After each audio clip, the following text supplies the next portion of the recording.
It's real. I'm telling you, it's real. I've seen it with my own eyes. It is real.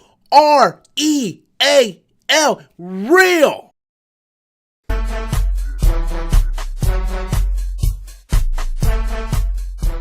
Hello everybody, I'm Robert Storms. Welcome back to the channel once again. If you're finding me for the very first time, be sure to go ahead and click that subscribe button. So, I don't know how many of you guys actually had a chance to watch the audio commentary of Avengers Infinity War. If you haven't, you should, because there's a lot of good shit on that thing. Now, the audio commentary is done by both the Russo brothers and the writers of Avengers Infinity War, and as we know, that the writers and the Russo brothers has done many movies in the MCU, so you get kind of a perspective of not just Avengers Infinity War, but previous movies. And I found that that audio commentary was very educational. Yes, I know I used the word educational in a Marvel movie. I guess the best word to say is enlightened, because I found out a lot of stuff that I didn't necessarily find out. And even though I know what you guys are gonna say about the Soul World, yeah, we already confirmed, fat ass, with your fucking clickbait titles. And despite all that, now we have concrete, solid information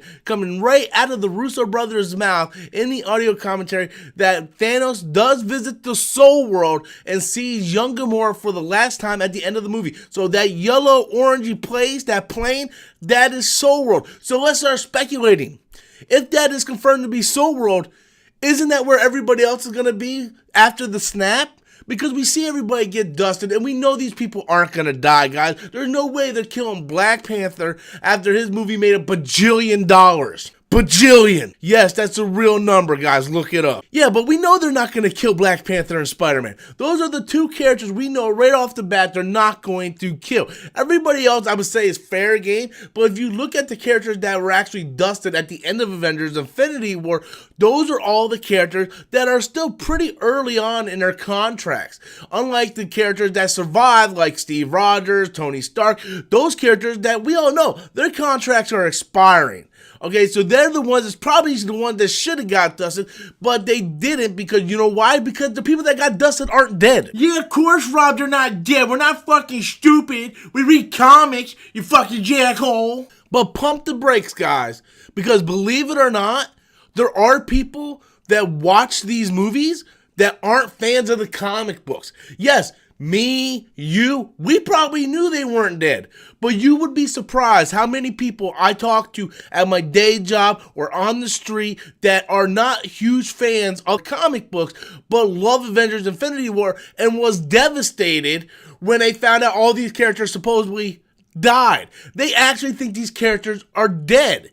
There's people that are actually sitting there saying, if these characters come back, it ruins the whole buildup of the first Avengers Infinity War because they killed them off. They never killed them off. Never once in this movie did they even mention that half the population would die. Thanos uses the term, half the population would disappear. The other half would still exist. So yeah, you guys can go look that shit up. So the only logical thought is, yes, these characters are still alive. They all just disappeared somewhere, another realm, another dimension, the Soul World. So I don't understand why people are automatically thinking, well, if these characters come back, it automatically taints Avengers Infinity War, because that's not true. There's still stakes in that movie. The bad guy still wins at the end of that movie. I honestly loved this Avengers Infinity War audio commentary. There was a lot of insight in the movies, a lot of things that I didn't know about, but listening to this audio commentary put a different perspective in my head of the movie and what was going on in the creative process of this film, and it actually gives me a lot of stuff to talk about in the future. But I want to know what you guys think. How do you feel about the Soul World finally being confirmed? Be sure to leave your comments in the comment box below. What happened to all those heroes? Be sure to click that subscribe button if you're not already a subscriber. Until next time, guys, as always, I'm Robert Storms, and that's my opinion.